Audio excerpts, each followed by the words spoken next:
I'm now in Euromast. It's in Rotterdam. As we can see, it's the highest tower in Rotterdam,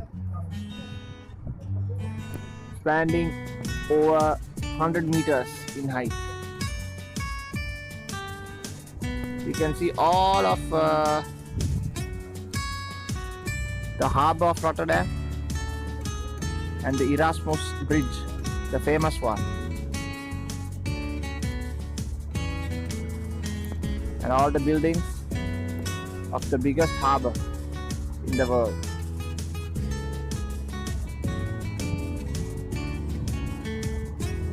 And as we go, we will also see the old part of the city, Rotterdam.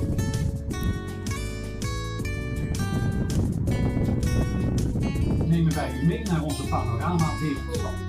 Voor u ligt Rotterdam, havenstad, maasstad, sportstad en stad van vele evenementen. Welcome in our attraction, the Euroscope. During this ride, we will take you around uitspraken. Ook onze Rotterdammers kennen er wel van. Veel voorkomende gezegden zijn dan ook stad van handen uit de mouwen en niet lullen maar poetsen. Rotterdam heeft daarnaast ook diverse bijnamen zoals 010 en Working North. Every city has typical characteristics set in eeuw. De stad is plat gegooid en weer opgebouwd met een hart van goud. Rotterdam kreeg stadsrechten in 1340. Groen wit groen, dat zijn haar kleuren. Maar nog veel kleurrijker zijn haar 620.000 prachtige inwoners. Rotterdam is home port.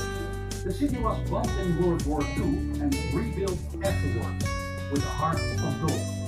Green, white, green are her colors. It doesn't stop at green and white because Rotterdam has 620,000 beautiful and colorful inhabitants. De lichtblauwe brug met de Aziëriviers naar de Loon is de Erasmusbrug, ofwel de Zwaan genoemd. De Zwaan is 802 meter lang en 139 meter hoog. Vlak achter de Erasmusbrug ligt de Willemsbrug. Weer een klein stukje naar rechts staat de Hef. De brug is niet meer in gebruik, maar doet tegenwoordig dienst als monument. Ver hier vandaan staat de Van Brienenoordbrug uit 1964. Deze witte brug is in 1990 verdubbeld. The line of Bridge with the asymmetric pylon